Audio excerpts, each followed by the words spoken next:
Yes, sweet hour of prayer. Yes. Thank you, Jane. Appreciate that. Dean, thanks for biking over to do our tech this morning. I'm Nan Erbaum. We just welcome you to worship today. Whether you're right here in person or watching from your apartment, either way, we're glad you're here. And we welcome Bruce and Cindy today. Bruce and Cindy Dunk. We heard Cindy, what, a week and a half ago, was it? Came, and now Bruce is coming, is here, and they're from Lower, do I have this right? Lower Deer Creek Church of the Brethren. Yeah, and you've come a little ways. How long does it take? About an hour? An hour and a half just to come and be with us. We appreciate that. And if you just want to be ready at the end, there's a hymn, I think you know, number 421. Who knows the number? Blessed be the tie that binds. We'll sing verses 1 and 2, and he'll let you know when. Come in and give us some devotional message. Inspire us, Bruce. Well, I hope so. Just to let you know a little who I am, I'm a country kid who's grown up to be a country man. We still live on the farm that I grew up on. In my youth, I lived on a working farm. Now, this was a working farm, not as modern farms are today. Our running water in the house was, how fast can you run with a bucket of water from the back porch to the kitchen sink? And you think I'm kidding, I'm not. I was the youngest of 4 children, and I'm told that I was quite a pain for my older siblings.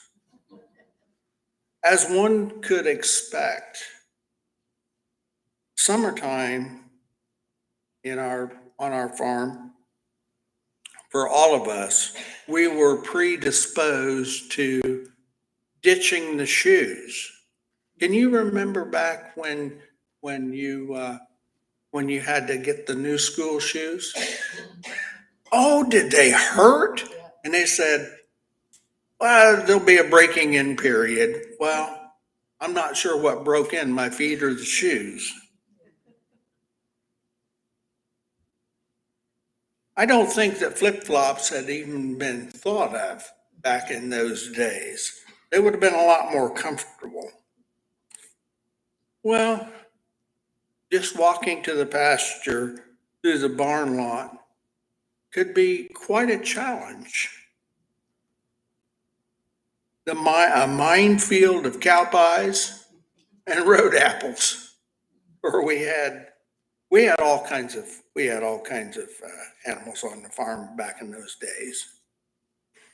Being who I was and where I wanted to go, it was like an animal minefield to get across that barn lot.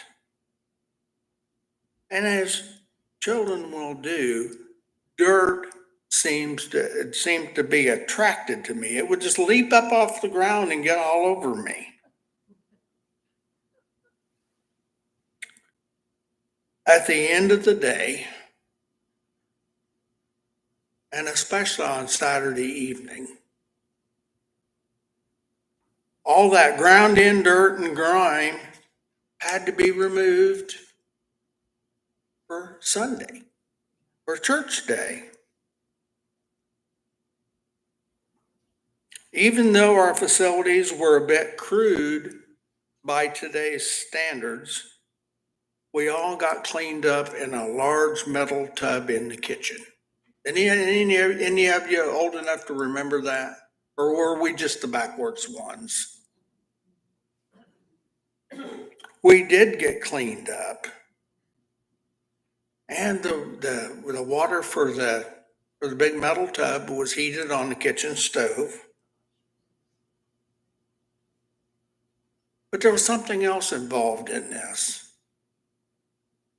And it was a little bit rough. It was a scrub brush.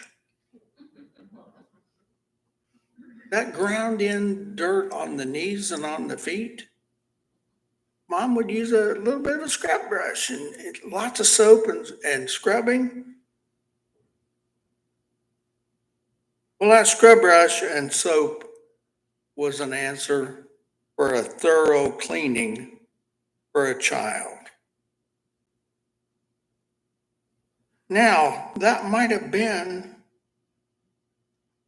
where the disciples were at that Last Supper.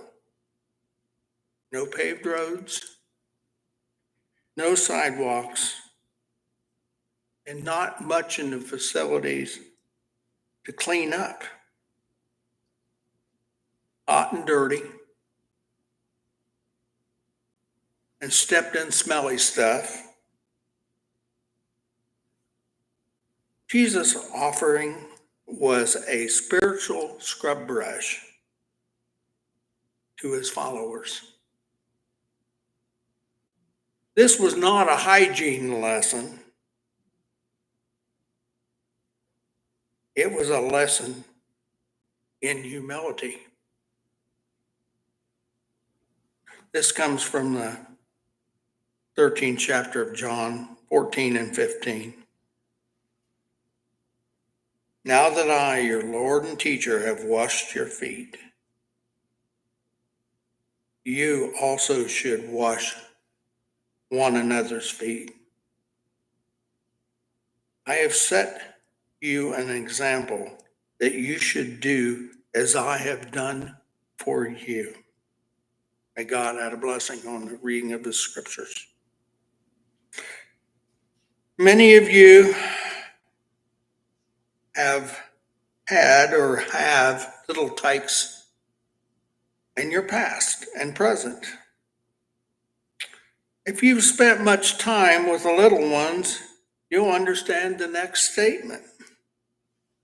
Kids get to stink a little bit from time to time, don't they? They need to be attended to. The disciples, while not exactly the same, they needed to be attended to. Jesus showed the disciples what serving looked like.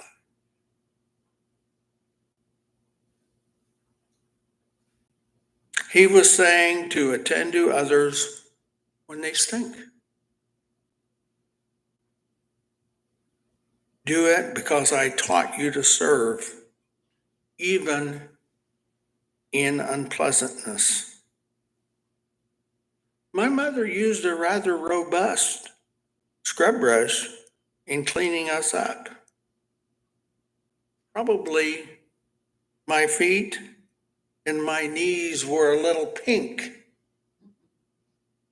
after the cleanup process, but they were no longer dirty. When Jesus washes our feet, spiritually speaking, when we are welcomed into the kingdom. As Church of the Brethren, we have hung on to the tradition of foot washing. We have hung on to the fellowship meal. And of course, we have hung on to the bread and cup communion. That's who we are. And of course, the foot washing thing is not a hygiene thing. It's a humbling experience for the washer and for the washee. Humility, service, and caring. It's a learning thing.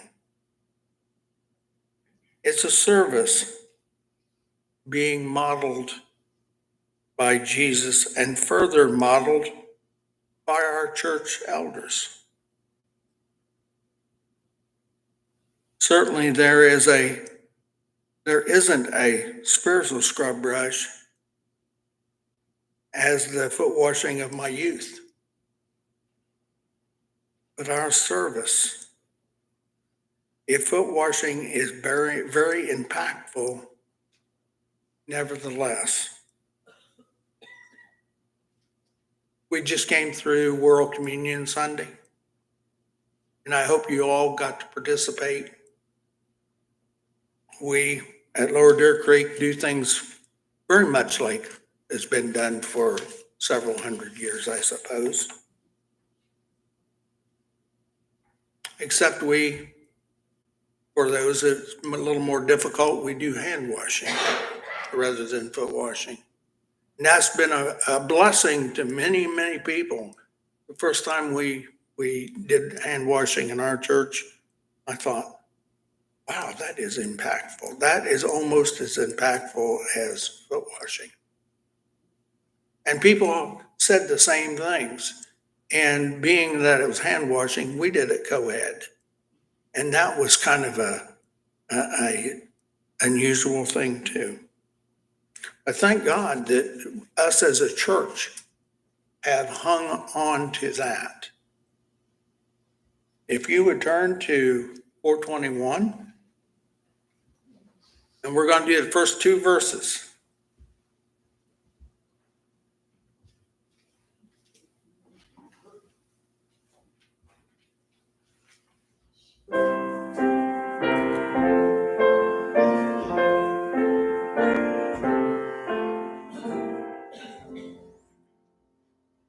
Blessed be the tie that binds our hearts in Christian love, the fellowship of kindred minds is like to that above.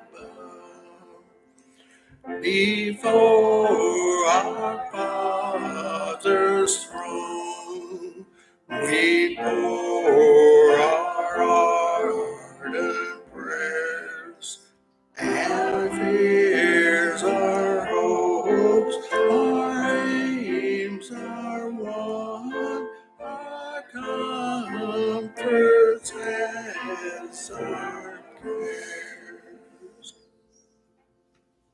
As we leave this morning, and each of us has our things to do today, we are all tied together. We are all one. And just the foot washing and communion like that shows us where we are and who we belong to. Ask a blessing on each here today as you go and attend to your jobs, and whatever you're going to be doing today. In Jesus' holy name, amen.